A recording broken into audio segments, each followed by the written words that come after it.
Selamat siang dan selamat datang di acara White Paper Virtual Press Conference. Luar biasa sekali di siang hari yang habis hujan ini. Tetap cerah karena saya akan memberitahukan speakers kita pada hari ini. Kita punya yang pertama Mas Odi Randa selaku Country Director Gash Cloud Southeast Asia. Apa kabar Mas?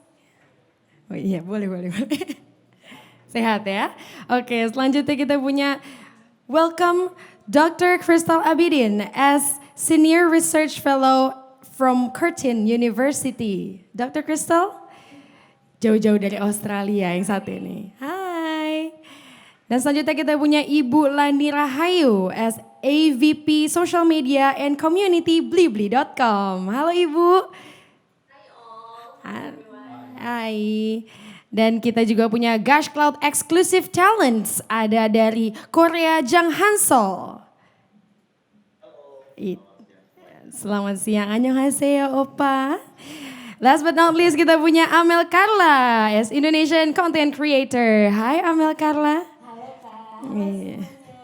Wah, luar biasa dan juga saya ingin mengundang dan mengucapkan juga selamat datang kepada seluruh awak media yang sudah bersama kita hari ini. Terima kasih sudah berpartisipasi dalam acara hari ini.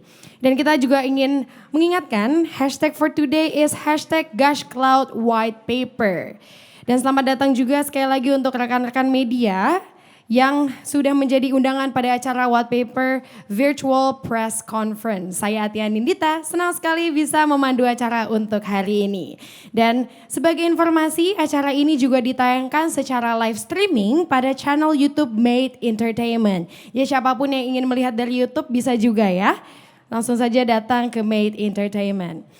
Bagi teman-teman media yang penasaran dengan kabar bisnis influencer marketing di tengah pandemi COVID-19 ini, Gash Cloud baru saja merilis sebuah laporan resmi mengenai efek dari pandemi COVID-19 terhadap industri influencer di Asia Tenggara yang berjudul The New Normal, How COVID-19 Has Changed the Fundamentals of Influencer Marketing in Southeast Asia dalam format white paper.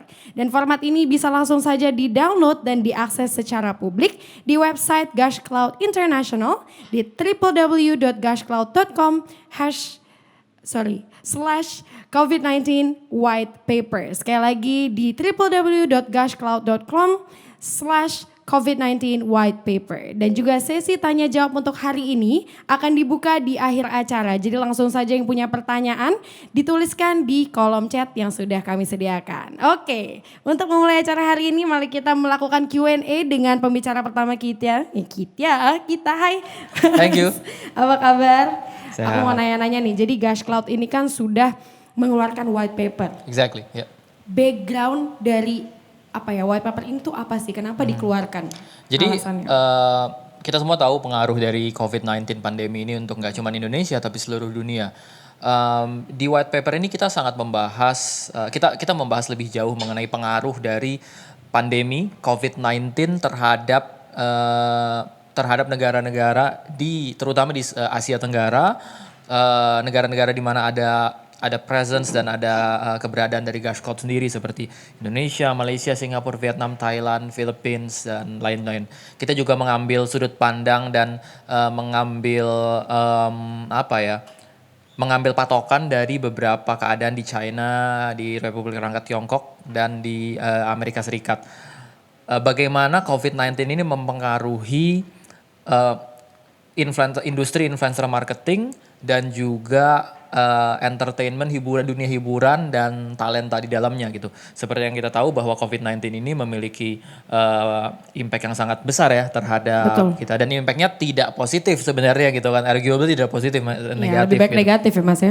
Betul, sehingga WHO juga udah mengeluarkan banyak peraturan mengenai itu semua gitu kan. Jadi kita merasa kayaknya penting untuk nggak cuman kita gitu kan, tapi penting untuk semua klien kita, audiens kita, influencers kita dan juga para orang-orang yang mengikuti industri influencer marketing ini untuk tahu apa sih impactnya dan nggak lebih daripada sekedar cuma tahu impact ya. Gimana cara kita menavigasi situasi pandemi ini sehingga kita bisa nggak cuma bertahan bahkan bisa menang dari pandemi ini gitu sih latar belakangnya. Jadi sebenarnya tuh yang paling dirasakan di apa nih? Di apanya? Di artisnya kah atau di kontennya kah? Yang lebih paling dirasakan tuh di mana? Terutama sih saat ini kalau untuk seorang talent ya, saya sebutnya talent atau kreator ya, seorang Atau kreator ya seperti influencer Ansel, itu ya? seperti Amel, kayaknya Ya. mereka pastinya lebih cepat beradaptasi. Betul. Karena mereka berorangan gitu kan, timnya mungkin lebih kecil gitu. Mereka lebih gampang beradaptasi mengenai COVID ini dan mereka langsung membuat konten yang berbeda, approach yang berbeda terhadap konten-kontennya mereka gitu kan. Nah, tapi biasanya perusahaan-perusahaan besar gitu kan, seperti klien-klien kita dari banyak perusahaan multinasional merasakan impact yang sangat besar sehingga ketika mereka mau pivot bisnis mereka yang tadinya prosper gitu kan tiba-tiba revenue berkurang sangat jauh. Gimana cara mereka pivot itu? Salah satu caranya adalah memotong budget pembelanjaan pemasaran mereka atau marketing spending mereka. Nah, itu juga efek yang cukup besar buat mereka dan itu kena pengaruhnya juga ke kita sebagai vendornya mereka atau kita sebagai partnernya mereka gitu. Jadi jauh juga ya ternyata efeknya ya. Lumayan jauh. Tuh, Ya. tidak hanya di service-nya tapi sampai ke dalam-dalam Sampai ke urusan dalamnya. strategi perusahaan juga ya turut berubah ya. Pastinya. Iya. Terus untuk pembuatan dari white paper ini sendiri sebenarnya Gush Cloud bekerja sama dengan siapa aja nih Mas? Kita tentunya bekerja sama dengan salah satunya dari sini Dr. Crystal Abedin, one of our partner in creating this white paper. Thank you very much, Crystal. Dia adalah she's one of our advisor, if I can say advisor, an expert in influencer marketing and talent entertainment industry, especially in this part of the world, Southeast Asia. Jadi kita bekerja sama dengan intelektual seperti dia gitu kan, golongan cendekiawan, juga dengan beberapa klien yang kita interview, kita ajak ngobrol, dengan influencers juga kita tentunya minta pendapat mereka. Apa aja sih terutama sih apa aja perubahan yang terjadi selama 6 bulan belakangan dan bagaimana mereka menavigasi sehingga kita bisa bikin satu formula gitu kan yang bisa membantu orang-orang lain yang mungkin belum secepat itu beradaptasi. Jadi white paper ini memang bisa dikatakan formula yang paling aktual ya untuk menjadi acuan untuk para influencer dan juga user ya atau bisa klien. dibilang seperti itu ya. Kami berikan yang terbaik. We try our best. This is not the perfect solution ya to this pandemic, but this is our best. Oke, dan sekali lagi ini bisa di-download secara umum ya. Di-download secara umum, siapa saja bisa di website kita. Itu di www.gushcloud.com/whitepaper COVID-19. Itu dia. Alright, kita langsung berangkat kepada Dr. Crystal Abedin. Hi, Dr. Crystal. Hello, here for you. Okay, so we have questions for you.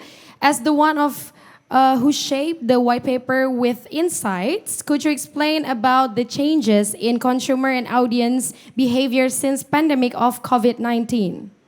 Please, Dr. Sure. There are 3 different things happening. Maybe I can say them one by one. And then Atia, thank you for translating for our Indonesian guests. No worries. So the first one has to do with influencer aesthetics. Consumers have changing preferences during the time of COVID-19, where they prefer influencers to be more casual, more humble, and more down to earth. So while in some parts of the world, influencers still look very glamorous, most of the influencers still show you behind the scenes of what it's like at home so that consumers feel connected to them. Baik, untuk yang pertama ternyata di bidang estetik ya. Jadi itu lebih konten yang lebih relate gitu ya daripada konten yang bersifat glamorous. Ternyata sekarang consumer lebih suka dengan konten-konten yang relatable atau yang lebih humble seperti itu ya. Oke, please continue, Doctor. Yep. The second one has to do with interactions. And this is what consumers and followers want when they interact with influencers. During COVID-19, because so many people were spending so much time at home and on the internet, they wanted reciprocity, meaning they wanted influencers to respond to their comments, do live Instagram Q&A, like their comments, and feel like they're being listened to. Oke, untuk yang kedua ternyata konsumer ini lebih suka dengan konten-konten yang bersifat interaktif seperti itu. Jadi kalau misalnya ditanyakan Q&A atau mungkin ke like atau komen dari konten-kontennya itu terasa lebih connected ya. Ya, antara consumer dan juga dengan influencernya. Oke, next. And the last one has to do with how they consume content online. In the past, it used to be maybe young people would go on their phones or their laptops in the morning on the way to school or in the evenings after work.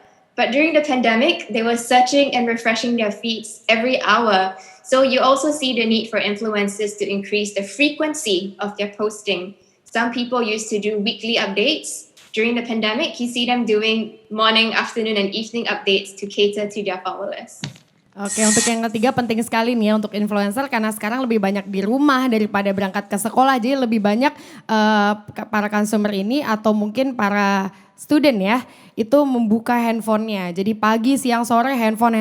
Jadi untuk influencer penting sekali untuk menambahkan frekuensi untuk upload pictures, videos atau story ya, whatever you name it. Okay, that's a really good insights. What do you think about it? I think that's perfect. I think that's a perfect, a very good explanation on how we can pivot towards COVID-19. Seperti yang Dr. Crystal bilang tadi kan, untuk influencers, untuk klien masing-masing punya approach sendiri. Terutama untuk influencers bisa mengeksplor tipe-tipe konten yang berbeda, yang lebih highly engaging, dan terutama pastinya setiap audiens akan lebih suka dengan influencers yang banyak berinteraksi dengan audiensnya melalui komen, melalui likes, melalui diskusi di comment box di Instagram misalnya, seperti itu. Betul, di situ jadi ada sense of belonging gitu ya. Exactly, yeah, Betul, benar. lebih kenal lagi secara personal. Itu memang penting sekali sih menurut Benar saya. banget. So Dr. Crystal, can you add tips for the influencers maybe or maybe from the users or clients to make it better for this pandemic? For their social I think media. responding to the 3 points, the first one is that a lot of consumers these days are no longer looking for picture perfect. They want to see a bit more humility of how people are adjusting to the pandemic. So if you have clients who are still promoting, say, luxury goods or goods that are a bit more middle class, they do need to make a bit of an effort to make this more accessible to the everyday man.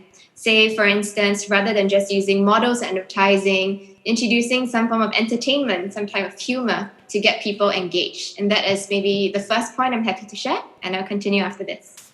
Nah itu dia, jadi ini kalau misalnya dimasukkan di kontennya ada kayak sense of humor ya, ada itu penonton juga merasa lebih engage. Udah gitu tadi apa ya, tadi saya ada yang miss selain humor terus Sesuatu yang lebih membumi ya, kalau bahasa lebih Indonesianya ya, benar, lebih iya. membumi gitu ya. Jangan jadi kayak Jangan yang terlalu topik-topik kayak tinggi banget gitu kan, kayaknya waduh nggak bisa nih, nggak gapai. Tapi yang memang kayak daily life juga bisa diikutin. Iya, gitu. kayak contohnya misalnya kalau misalnya lagi review makanan daripada review travel oil, mendingan ketoprak Betul, depan lebih rumah. cocok bener ketoprak Bener. pakai telur dadar. Lebih engage gitu ya, jadi lebih terasa humanity-nya atau Atau kemanusiaannya. tahu petis gitu ya. Tahu petis. Ada yang tahu nggak tahu petis itu apa? Suka nggak tahu petis? Insider jokes Iya, ya. iya. Itu ada di situ. Bisa diambil nggak lo? Makanan mana itu tadi? Surabaya ya tahu petis ya? Jawa Timur ya? Jawa Oke. Timur, Jawa Timur. Oke, kembali ke topik mungkin ya Iya, kita ya. kembali ke topik, oke. Oke. Nah, sekarang kita mau berangkat. Thank you Dr. Crystal. We will go back to you. Tapi kita ke Jang Hansol dulu. Ini adalah Penggemar tahu petis juga nih pasti. Jang Hansol suka tahu petis nggak Jang Hansol?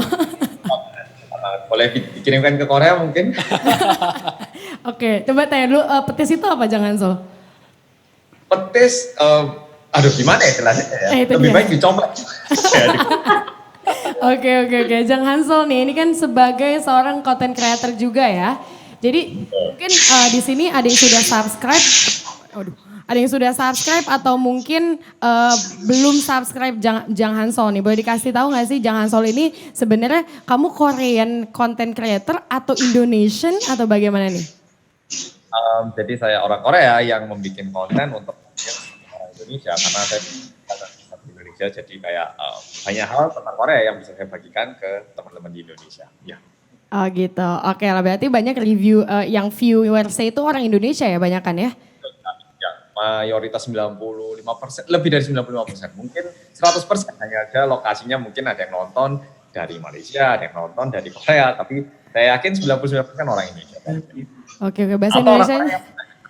Iya, tapi kamu orang Korea, baik. Nih bahasa Indonesia juga udah lancar banget ya.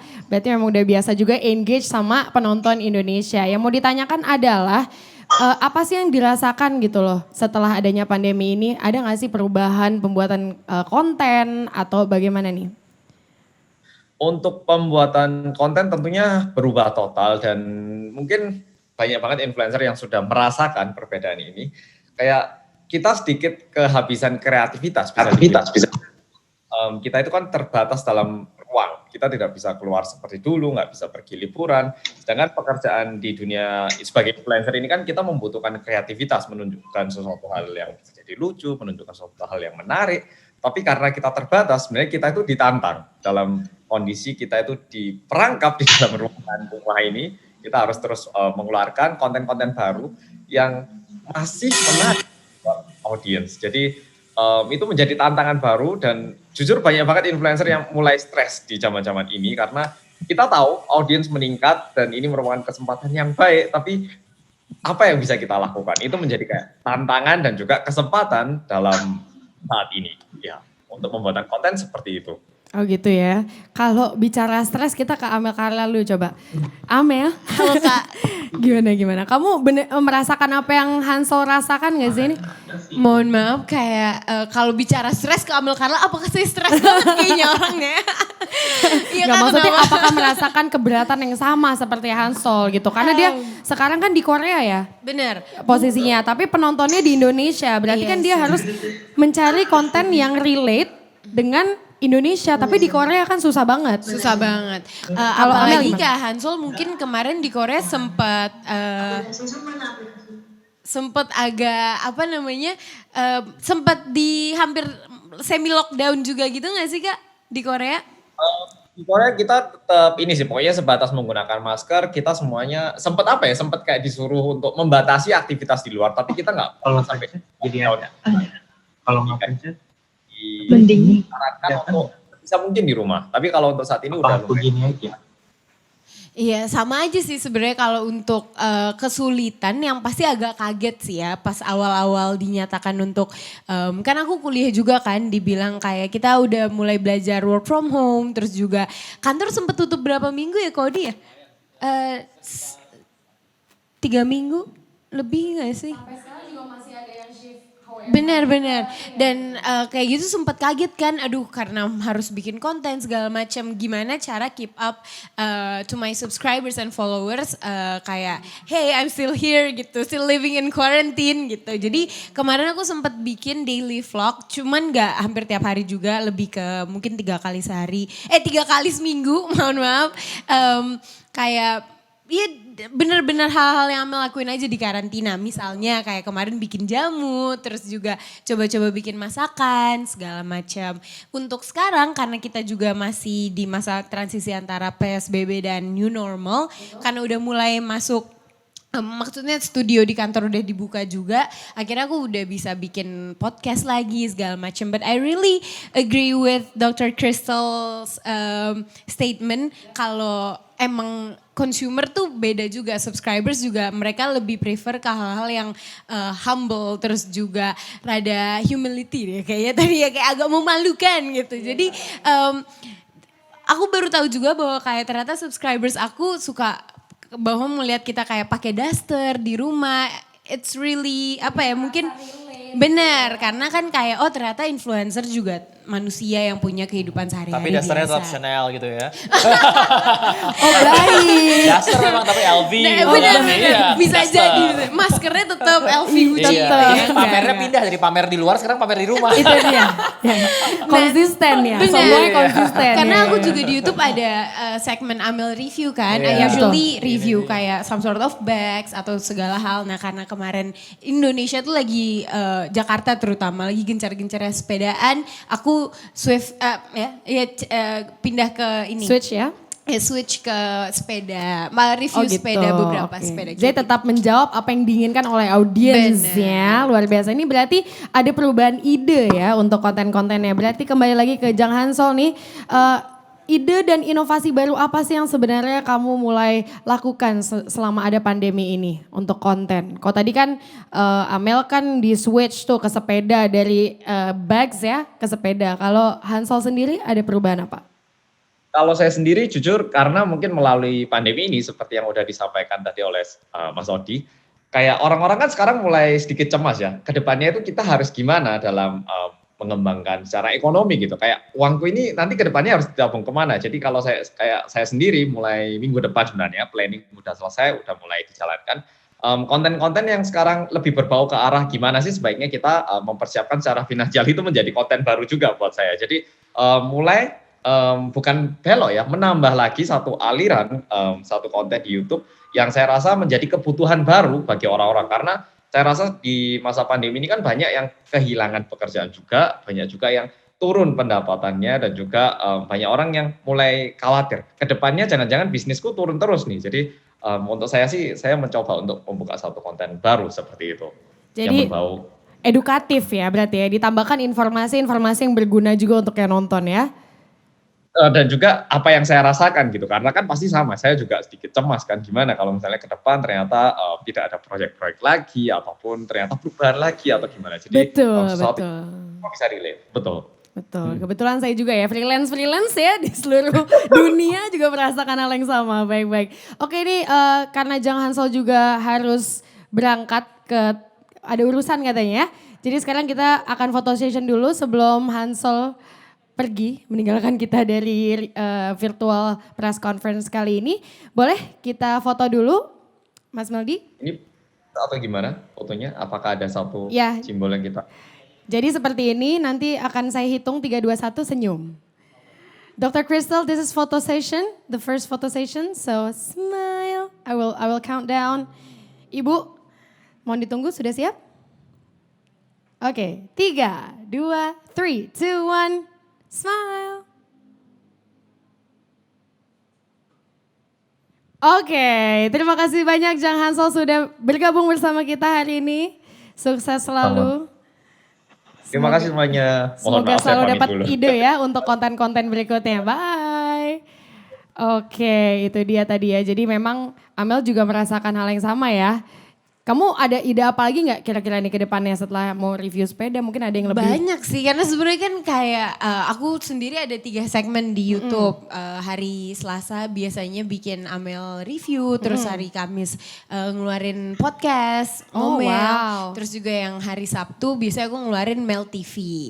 Yaitu untuk kayak update lagu, update film, segala macam. Karena mungkin di masa pandemi seperti ini, walaupun sudah ada orang-orang yang udah mulai bekerja, tapi social media plays a big role karena kalau orang bosen pasti bukanya apa kok? HP gitu kan. Betul, betul, Apalagi betul. dengan platform sekarang kan juga udah banyak yang misalnya tempat untuk nonton-nonton film atau seri-series gitu Betul, kan, betul. gak cuman satu doang kan, tapi Iya, ada iya. banyak gitu. Jadi ya lumayan pusingnya adalah rebutan konten sama orang lain sih gitu. Benar.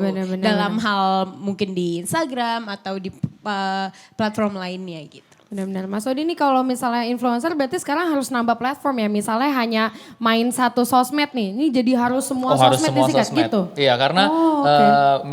media sosial itu juga berkembang ya. Kalau dari zaman dulu kita ingat 2009 itu yang terkenal kan Twitter ya. Twitter tuh gede banget, semua orang jadi Twitter buzzer gitu kan, sampai pada akhirnya muncul yang namanya Instagram. Betul. Sempat dulu ada Ask FM juga, Benar. terus YouTube. Kita ini anak FM dulu nih kayaknya. Oh mulainya ASMR Iya. dulu ya? Iya, pap kakak pap. Gitu. Itu the first ini drop your question ya, Iya, ASFM drop your ya. question, iya, Sekarang Pak. udah ada di Instagram, Iya, ASFM Instagram. udah hilang. Oke, Iya. sekarang kita mau lihat dari sisi klien nih ya, bagaimana melihat perubahan di pandemi ini. Langsung saja kita ke Ibu Lani Rahayu. Halo Ibu. Hai, Ibu, saya mau nanya nih Ibu, bagaimana Ibu melihat industri influencer marketing di tengah pandemi saat ini Ibu? Mohon maaf Ibu, tunggu sebentar. Ini suaranya belum keluar Ibu. Ibu boleh di-unmute? Udah ada belum sekarang ya? Ini dia. Oke, silakan Ibu. Sekali lagi, ya. Sorry. Baik. Halo semuanya ya sebelumnya. Nih ada berapa partisipan, banyak banget ya yang lagi dengerin. Kalau dari sisi brand sebenarnya tadi gak jauh dari yang udah disampaikan sama Jang Hansol, Dr. Crystal, and also Pak Odi and Amel ya. Kita tuh semua kan pandemic ini tuh like for the first time, ini pertama kalinya buat semua kan. So it's change strategy, change all, kayak tadi juga disebutin budget gitu loh. Cuman kan dari sisi brand, this is situation yang kita harus facing gitu loh. kita allocate budget, kemudian re-strategizing, dan beruntungnya nih Blibli.com itu kan e-commerce platform yang bisa every single step of digital activity dari customer kita, we can track it gitu ya. Jadi we know, kita tahu customer kita itu ketika pandemi, mereka apa yang terjadi gitu ya, apa yang mereka rasakan. Pada saat itu terjadi, kebayangkan kita tuh as a brand, waktu itu mau puasa, Ramadan, sama anniversary. Kebetulan Blibli 9 tahun. So, we change the strategy, dan one of the strategy yang kita lakukan adalah influencer marketing juga kan, included di dalamnya. Nah, as a brand kan kita banyak banget tuh brand guideline-nya and everything. We have to adjust gitu. We have to adjust karena kan kita nggak mungkin syuting, bikin konten yang sama-sama bareng seperti normal biasanya. So we have to adapt to situation di mana sama-sama ngejaga kan, sama-sama ngejaga ini harus tetap dilakukan, tapi gimana caranya kita tetap aman gitu kan. Dan yang pasti yang terpenting adalah understanding ya antara brand dengan influencer marketing juga. Kita manage expectation between brand sama sama influencer. Bagaimana our strategy itu bisa works. Kayak tadi dikatakan kan lebih humanis gitu ya, harus lebih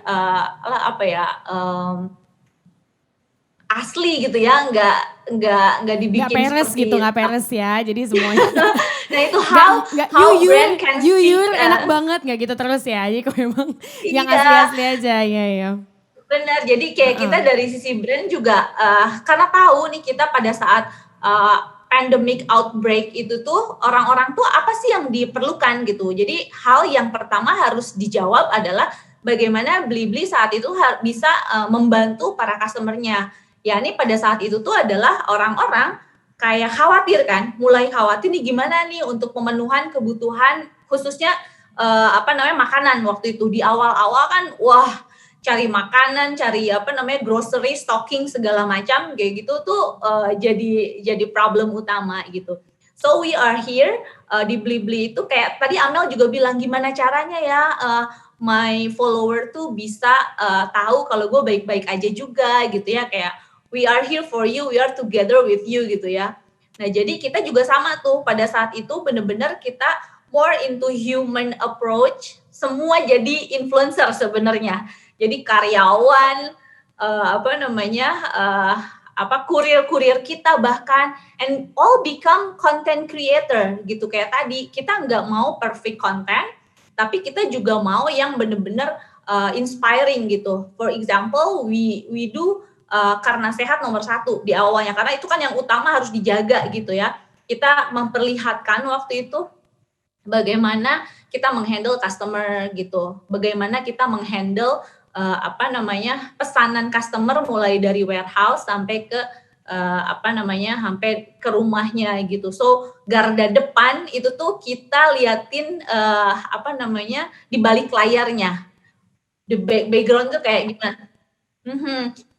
Betul gitu. Jadi kita benar-benar kerjasama juga sama influencer, how we can make it as a very humble, adaptive, and also di sini tuh kayak lebih empathy ya di sini, all the content seperti itu, including waktu itu kita di anniversary. Di anniversary juga kita benar-benar bikin switch strategy, which para creator and influencer tuh very very kreatif untuk kasih ide kita, meskipun nggak ketemu, tapi kita masih tetap ketemu di tengah gitu ya.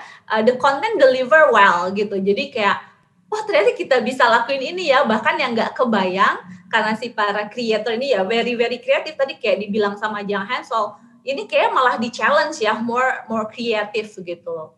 So kita bisa sukses ngadain anniversary ke-9 kemarin without production biasanya, itu kayak festival kan, festival bagi-bagi happy. Ini salah satu perubahan yang harus dilakukan ya pada saat pandemi ini ya. Jadi yang biasa bikin Banget. event offline atau on air sekarang udah nggak bisa. Jadi harus berkolaborasi dan bersinergi dengan para influencers juga ya. Yes. Oke, Yes. saya mau tanya kepada Dr. Crystal. From clients or brands point of view, do you have any tips?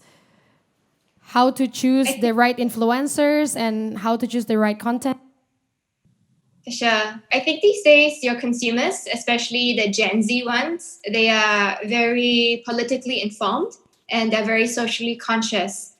So when they're looking for brands and influencers, they want to know that there's a deeper civic society message or social justice message above and beyond just selling you something. So they're probably going to be more willing to check up on the influencer's history to see whether they're a good fit for the brand, and also to look into the brand and see whether they have more community involvement to give back to society. So brands and influencers both probably have to work a little bit more hard in this area as our consumers are more conscious.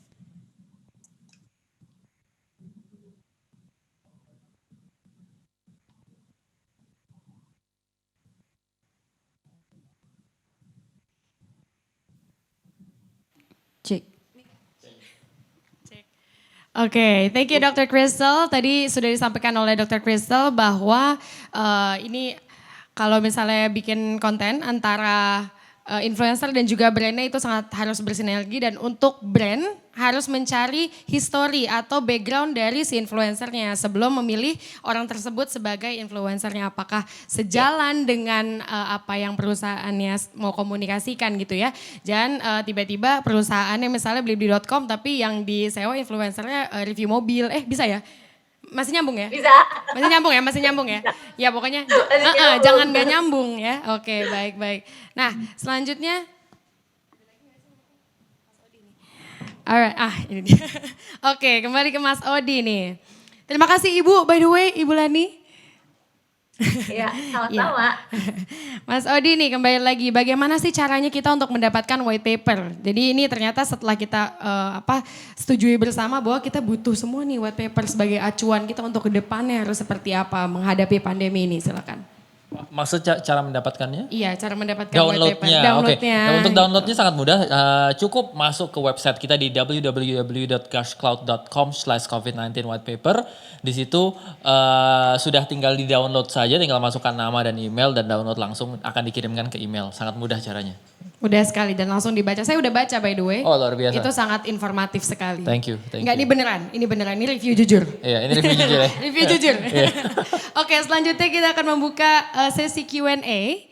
Jadi langsung saja untuk rekan media yang mungkin sudah kepo banget nih ya sama perubahan-perubahan yang harus dihadapi oleh para influencers dan juga kliennya. Silakan langsung saja ditaruh pertanyaannya di Zoom chat room. Langsung saja. Kita sudah punya penanya di sini. Oke. Pertanyaan pertama. Wah, ini banyak banget. Saya taruh sini dulu ya Mas ya kertasnya. Oke, pertanyaan pertama adalah bicara format white paper. Bisa digambarkan format white paper terkait dengan influencer marketing dalam menjaga pertumbuhan bisnis di tengah pandemik. Kemudahan apa yang ditawarkan? Bisa diulang pertanyaannya? Saya ulang ya. Iya. Baik, ini pertanyaan pertama. Format white paper. Bisa digambarkankah format dari white paper terkait dengan influencer marketing dalam menjaga pertumbuhan bisnis di tengah pandemik? Jadi formatnya seperti apa yang ditawarkan dan kemudahan apa juga yang bisa didapatkan setelah membaca white paper ini? Oke, jadi di dalam white paper tersebut memang ada informasi seputar dengan latar belakang riset kita latar belakangnya seperti apa, informasi ini kita dapatkan dari mana, bagaimana kita menyusunnya, kemudian kita sampai kepada satu teori atau satu pola pikir apa yang sebenarnya sedang terjadi. Nah, pada waktu kita udah tahu teori dan pola pikirnya ini, kita bisa datang dengan sebuah solusi dari kita. Apa yang perlu kita lakukan gitu kan. Saya nggak bisa cerita banyak mengenai ini, tapi pastinya ada beberapa hal dari white paper tersebut yang sudah di cover atau dibahas di pembicaraan kita sebelum ini ya. Salah satunya adalah pergerakan tipe konten, ngepost lebih banyak, bikin konten lebih sering untuk pihak influencers, untuk pihak brand udah mulai bisa beradaptasi dengan berbagai jenis media sosial yang udah mulai bermunculan selain daripada ada YouTube, Instagram, TikTok dan lain-lain. Jadi ini semua di cover di white paper kita dan tinggal di download, informasi sudah cukup lengkap di sana. Tuh, jadi bukan hanya untuk influencernya saja tapi juga untuk brandnya nih juga membantu sekali ya. Betul sekali. Saya udah lihat juga ada beberapa angka-angka yang bisa menjadi acuan juga ya untuk menentukan strategi terbaik dalam konten. Baik, pertanyaan kedua. Ini datang dari Irawan, Mas Irawan dari Akurat News, yaitu tips bagi influencer pemula yang baru menjajaki dunia influencer, di mana masa pandemi ini membuat banyak orang melakukan hal-hal baru untuk memenuhi kebutuhan ekonominya. Ini berarti ke Amel kali ya. diulang diulang ya. Gimana Kak? Iya, jadi Saya baru mau download white paper. Gimana ulang? Aku udah baca kemarin. Mantap. Luar biasa. Jadi ini katanya ada yang minta tips bagi influencer pemula yang baru menjajaki dunia influencer. Di mana masa pandemi ini membuat banyak orang melakukan hal-hal baru untuk memenuhi kebutuhan ekonominya. Jadi apa sih tips-tips dari kamu nih untuk influencer baru? Mungkin yang baru followersnya 2.000, 3.000. Wah, itu bisa aja dia nggak influencer baru tapi mungkin lebih ke micro kali ya. Micro. Kok dia karena Oh, influencer baru terutama dari platform-platform gede yang mungkin dia kayak kemarin aku baru aja bikin podcast sama salah satu artis TikTok lah gitu dengan grup-grupnya. Mereka baru 2 bulan main TikTok tapi followers Instagramnya udah 300.000 yang mana udah menjadikan mereka influencer gede juga gitu. Kenapa dia bisa mendapatkan secepat itu dalam Karena waktu konten sih dan memang konsisten dalam membuat konten and bagaimana cara membantu di keuangan itu sebenarnya agak personal ya. Karena kan balik lagi kepada influencernya masing-masing. Rahasia dapur Benar. ya. Tapi kalau menurut Amel sih ya kita harus pintar-pintar dan memang benar sekali tadi pertanyaannya dari kakak dari Akurat ya. Kakak Irawan. Iya. Dari Akurat News. Benar. Memang sangat akurat pertanyaannya. Dengan ada pandemi dan influencer-influencer baru yang mungkin mereka kayak I want fast money gitu kan dan mendorong untuk membuat konten-konten baru. Nah, kadang ada beberapa konten-konten yang memang baru dan bermanfaat gitu dan mengedukasi, tapi ada juga konten-konten baru yang hitungannya sotoy dan agak kurang baik untuk diikuti gitu. Kita bisa lihat nggak cuma di Instagram atau di Twitter, di TikTok, bahkan karena video-video kecil tuh kan video-video pendek tuh kan informasinya nggak semuanya ya kok dia yang dikeluarin gitu. Jadi menurut aku ya rajin-rajin aja bikin konten tapi yang memang walaupun bagaimanapun keadaannya ya kita harus tetap bikin konten yang kreatif dan mengedukasi sih walaupun sedikit aja gitu. Karena yang nonton nih kalau lagi di masa pandemi Amel perhatikan tuh nggak cuman orang-orang 16 tahun ke atas. Walaupun aplikasinya memang disarankan untuk 16 tahun ke atas. Betul. Atau 13 tahun.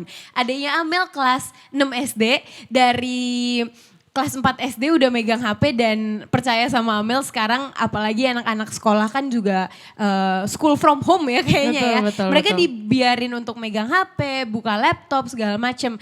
They access social media more easily dan konten-konten baru itu banyak yang kadang kurang mendidik dan ya harus disortir lah dari anak-anak. Jadi jadilah good influencers bener, gitu ya. Gitu. Walaupun memang kalau kita pikir followers aku cuma 2.000 gitu-gitu. Karena walaupun micro influencer pun mereka tetap bisa dihitung influencer karena punya dampak yang besar ke teman-teman sekitarnya ataupun followersnya. Kadang engagementnya micro influencer atau influencer-influencer baru itu lebih besar dibandingkan influencer yang followersnya udah 20 juta seperti itu. Iya betul sekali. jadi jangan minder gitu ya. Bener, dan Sama- jangan menganggap remeh influencer baru karena kadang mereka malah lebih kreatif daripada content creator yang udah lama gitu. Iya, ini makanya itu tadi 2 bulan masuk TikTok udah 300.000 followers kayak gitu-gitu ya. Dan karena kebetulan aku kan juga user dari social media kan, tadi aku setuju banget apa yang Ibu Lani ya, Ibu Lani, Ibu betul. Lani, Tante Lani katakan gitu. Orang-orang yang menggunakan social media tuh sekarang jadi makin gabut dan kepo. Jadi kalau ada konten-konten behind the scene akan suatu hal tuh bikin kita kayak wah apa nih kayak gimana gitu. Jadi ya ikutin perkembangan zaman aja lah. Jadi tipsnya adalah konsisten dalam membuat konten. Yang beredukasi, yang mengedukasi, Yang dan juga mengedukasi. kreatif. Tapi tetap Dan bagus. terus update dengan apa aja yang ada di dunia ini ya. Jadi tahu nih mau buat konten apa gitu biar kayak nggak ketinggalan zaman gitu. Alright. Dan juga jangan minder ya. Jadi kalau misalnya ngeliatnya kayak masih 3.000 gitu, yang lain teman aku udah 20.000 ya udah nggak apa-apa, nanti you'll get there ya. Alright, selanjutnya kita masih punya pertanyaan lagi. Masih dari irawan@akuratnews.com terkait produk UMKM. Apakah konten yang baik dan bisa dilakukan untuk menjaga pertumbuhan bisnisnya? Mungkin boleh dari Ibu Lani. Oke. Kedengeran ya, takut di mute lagi. Dari Mas Irawan ya, thank you pertanyaannya. Kalau dari sisi blibli.com, kita memang dari awal kita punya campaign, kayak tadi aku bilang, how we show to customer, Blibli ini ada buat customernya dan juga buat sellernya gitu. Nah, salah satu fokus buat kami adalah juga bagaimana membantu para UMKM yang memang dari awal berdiri Blibli.com sudah menjadi fokus kita juga. Dan kita tahu bahwa ekonomi Indonesia, nggak hanya Indonesia ya, semua dunia tuh terkena. Nah, salah satu penopang kuat untuk ekonomi adalah kita mau menggandeng UMKM tetap berjalan gitu. Jadi kita kemarin tuh bikin campaign karena sehat nomor 1, nggak hanya diri kita aja yang sehat, tapi ekonomi dan bisnis UMKM tetap sehat. Kita dari sisi blibli.com benar-benar ngedampingin banget para seller-seller UMKM. Caranya kita sebagai brand e-commerce meminta ke semua UMKM itu lebih bisa bikin storytelling kan. Jadi bagaimana kita bisa mempengaruhi para customer kita untuk bisa mengkonsumsi barang-barang yang UMKM. Nah, dari sisi UMKM sendiri kan mereka para produsen ya, banyak produsen juga yang benar-benar apakah itu petani, pengrajin. Nah, tell the story to our customer, bagaimana value-nya, dan itu bakalan bisa jadi added value gitu, nggak hanya cuma diskon gitu ya. Memang di masa pandemi seperti ini orang pengen efisien gitu ya, tapi dengan story itu kita bisa share the value gitu.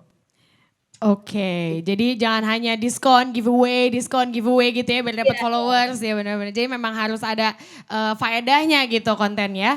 Aku boleh nambahin nggak, Kak? Boleh dong, Mungkin kalau Amel. dari sisi influencer gitu, karena lagi di masa pandemi ini kita emang harus bersama-sama membantu sesama nggak sih? Betul, Kodi? betul, Jadi betul. influencer-influencer juga kalau misalnya ada UMKM di Instagram atau di manapun social media kalian, itu bisa dibantu sih. Dan kalau aku sendiri kayak misalnya sekarang kan UMKM nggak cuman ya pokoknya banyak lah, di Instagram juga ada orang jualan-jualan kue gitu-gitu. Kalau Iya, bisa iya. dibantu kenapa enggak, karena juga ya jatuhnya kayak nggak menutup rezeki orang dan menginfokan ke masyarakat lebih luas lagi lah, ke followers kita, bahwa kayak ayo we help UMKM biar lebih sukses juga di masa sulit seperti ini kayak gitu. Jadi influencer juga plays a huge role, jadi kayak ayo teman-teman kita membantu sesama. Iyalah, kan dapat makanan gratis Bener, juga iya, kan. bener.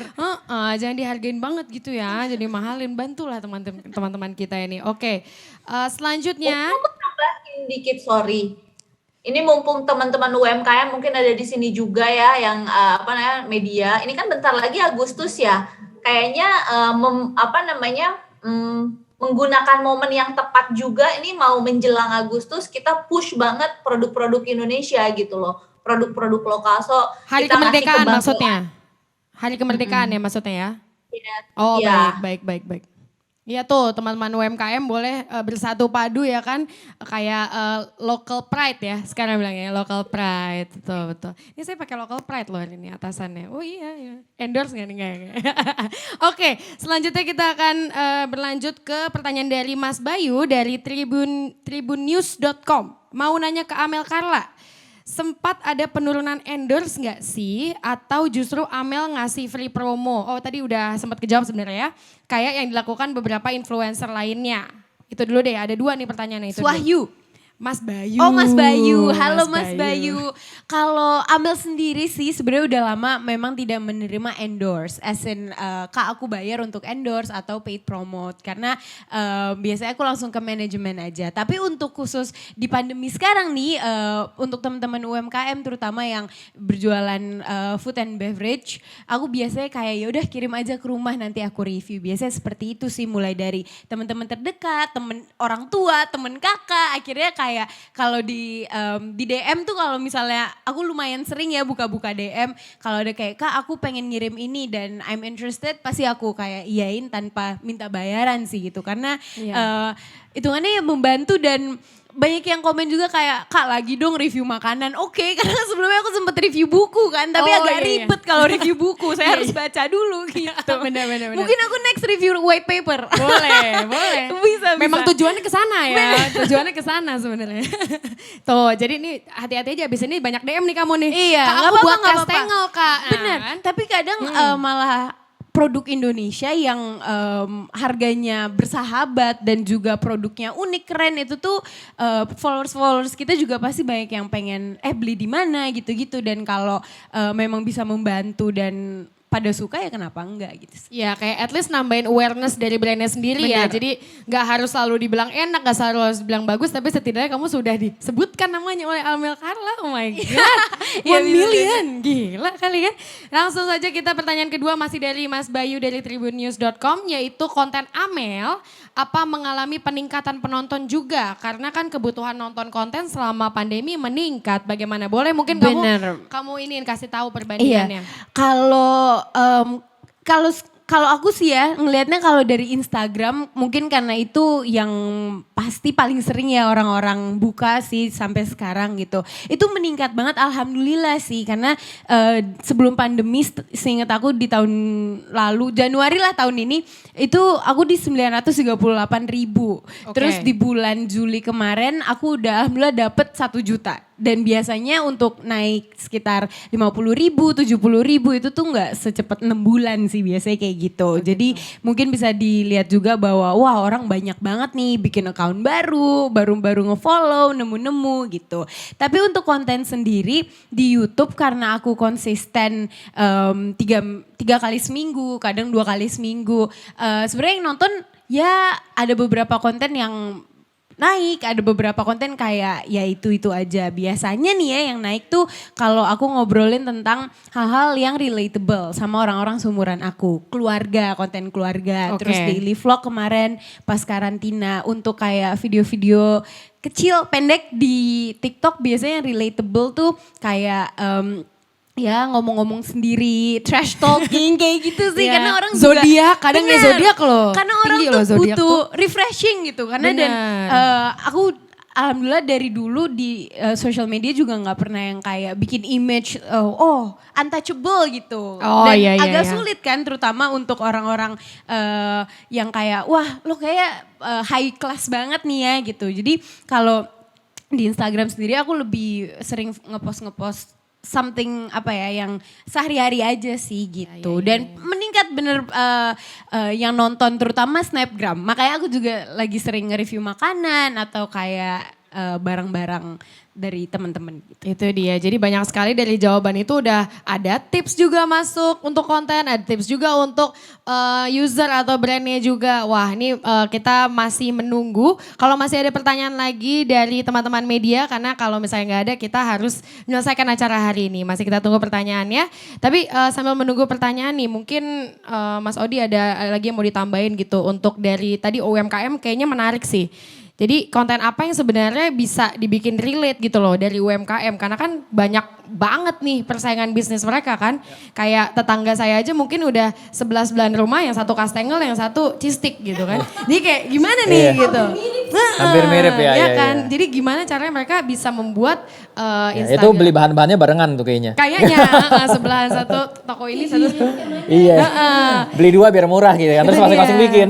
Gimana sih, ada gak sih tips-tips tertentu untuk membuat sosial media kita gitu yang UMKM itu lebih dipandang gitu daripada kompetitor kita, ada gak sih tipsnya? Oke, kalau kita ngomongin tips sosial media yang pertama paling penting ya adalah kan kita mau awareness ya, kita pengen orang tahu ya. Yang paling pertama adalah kita harus tahu sosial media apa yang kita mau pakai. Karena sosial media tersebut menentukan tipe konten yang akan kita bikin. Kalau misalnya kita memilih, oke, saya mau pakai Instagram. Kenapa pakai Instagram? Karena di Instagram tuh audiensnya lebih yang lebih umurnya itu di umurnya tuh di atas 20 tahun ke atas gitu kan. Sehingga mereka sudah punya buying power, mereka udah bisa beli barang kita misalnya.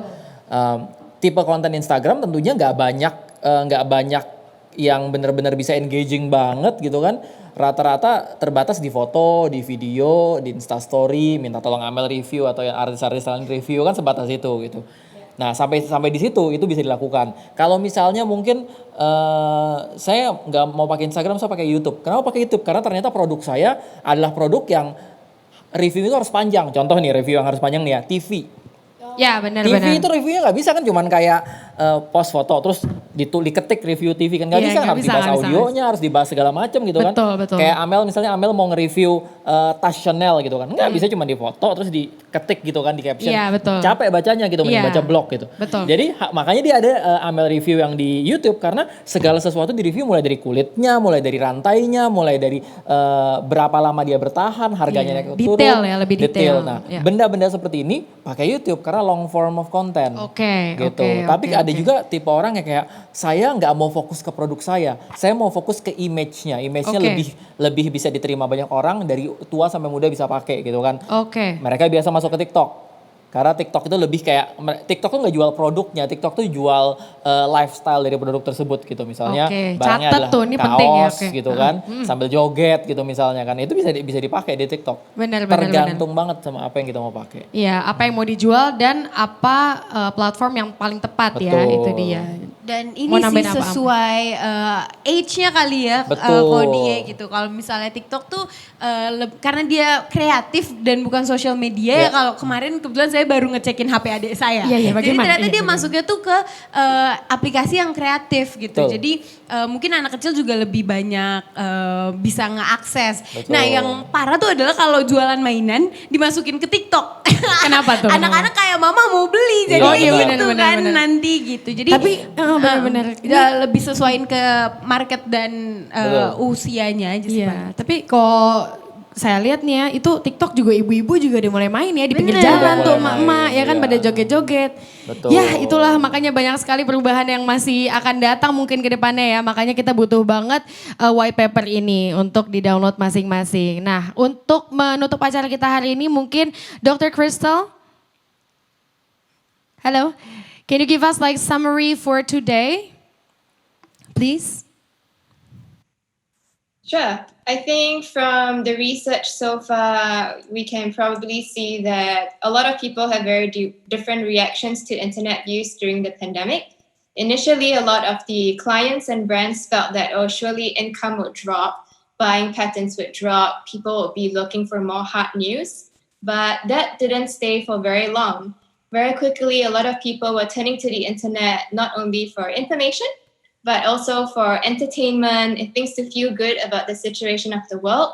And then influencers were a very natural source for all these types of information, entertainment, as well as recommendation to products and services.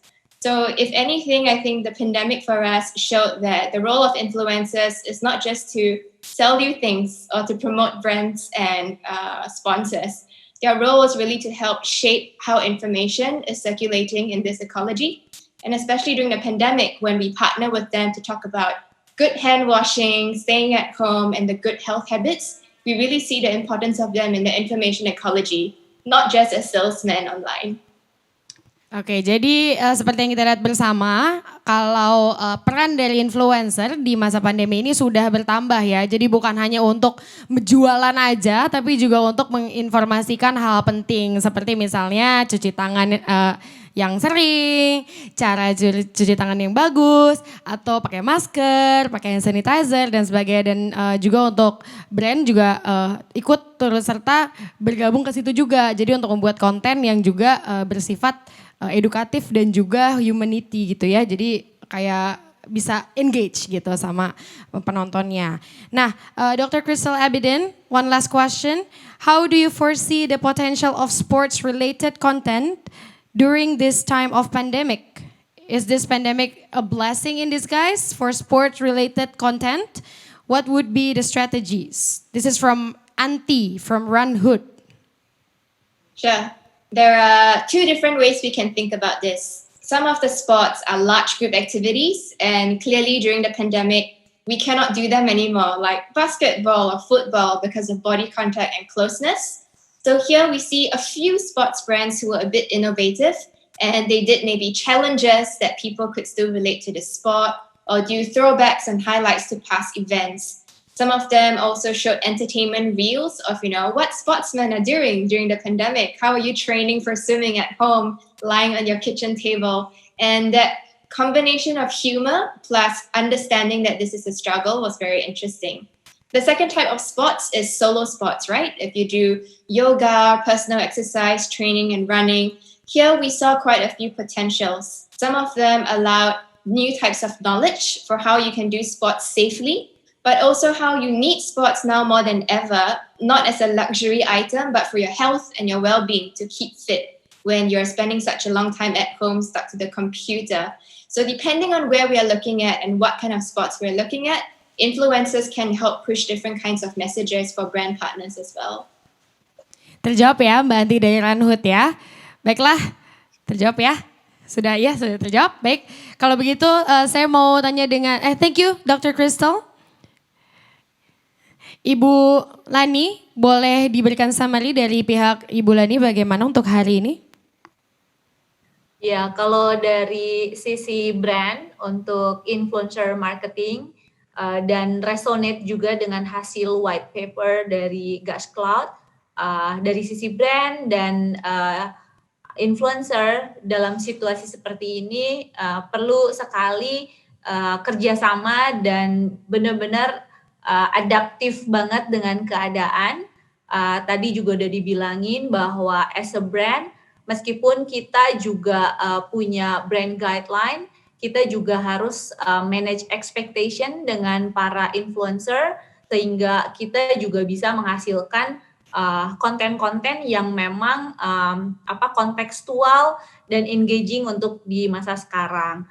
Dan tidak lupa juga untuk para customer yang sekarang mengkonsum konten-konten untuk lebih bijaksana ya, kayak benar-benar share think before share itu tuh penting banget sekarang, dan supaya tidak memberikan keresahan gitu, menambah keresahan, kita harus feel happy, share the good vibe as a brand juga, and tentunya tidak menghilangkan identitas dari brand itu sendiri. More human, more adaptive, and juga empathy to the situation. Luar biasa, terima kasih Bu Lani. Dan selanjutnya kita berangkat ke Amel Carla. Apa yang mau disampaikan untuk mensamerikan pembicaraan kita hari ini? Kalau dari sisi influencer mungkin Kak Hansol juga tadi udah ngomong tapi orangnya udah keluar ya Kak. Betul, udah cabut ya, benar. diwakilkan. Kalau menurut aku sih ya sekarang ya di zaman pandemi ini karena semua orang main social media semakin meningkat gitu dan hampir semua orang udah bisa jadi influencer sih sekarang. Betul. Walaupun tadi orang cuman 1.000 atau 2.000 followersnya, tapi even to their closest friends mereka itu influencer gitu. Misalnya kayak lipstick gue bagus deh hari ini. Bener, gitu kan. bener, Terus kayak bener, lipstick apa, sesimpel itu sih. Dan semua orang pasti punya impact ke orang lain dan we can call ourselves influencer walaupun memang belum followersnya sebesar influencer pada umumnya seperti Betul, itu. betul. Tapi lagi-lagi sebagai influencer ataupun social media user, we should be menjadi pengguna yang baik aja lah gitu dan mengedukasi orang sekitar kita terutama di masa pandemi seperti ini. Dan juga kalau dan Boleh, juga Amel? mohon maaf kalau ada suara dan juga menurut aku kalau sebisa mungkin kita mengedukasi sih misalnya kayak jangan lupa untuk menggunakan masker, mencuci tangan, kalau bisa stay at home ya stay at home gitu walaupun di masa new normal gitu because we fight this pandemic together sih. Together, gitu. Jadi itu dia. semangat semuanya, semoga Indonesia bisa cepat pulih juga ya dan dunia. Amin. Semoga cuan tetap kembali ya.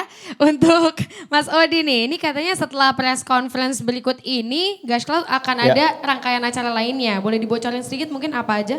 Setelah press conference ini? Iya, setelah ini katanya akan ada webinar, akan ada Oke, podcast tentang white paper. Memang kita udah mempersiapkan beberapa acara untuk mendukung white paper ini. Beberapa di antaranya adalah webinar dan podcast yang memang sudah kita siapkan bersama dengan beberapa partner dan e-commerce yang menjadi partner kita.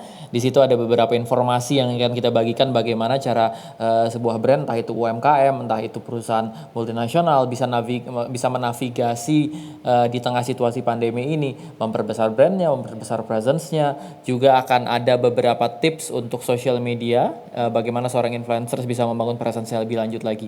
Jadi itu kedepannya kita akan bergerak ke arah webinar-webinar itu. Tuh, jadi bukan hanya sampai di sini saja ya, kita akan masuk lebih detail lagi mengenai white paper ini. Dan untuk informasi lebih lanjut langsung saja cek dan follow Instagram @gashcloudid. Betul ya, jadi langsung aja di sana bakal dikasih tahu webinarnya kapan dan segala macam. Dan ini dia akhir dari white paper virtual press conference kita pada hari ini. Saya ingin mengucapkan terima kasih untuk para speakers dan juga rekan-rekan media yang telah berpartisipasi pada white paper virtual press conference hari ini. Rekan-rekan media bisa mendapatkan press release dan file white paper pada Zoom chat room yang sudah kami sediakan. Dan juga apabila ada pertanyaan lebih lanjut, silakan langsung saja menghubungi email medina@gashcloud.com. Sekali lagi di email medina@gashcloud.com. Baik, sekali lagi terima kasih Mas Odi, terima kasih Amel Karliat, terima kasih Ibu Lani, terima kasih. Thank you for Dr. Crystal Abidin. See you next time. Dan saya Atiani Nita pamit undur diri. Terima kasih. Wassalamualaikum warahmatullahi wabarakatuh. Thank you.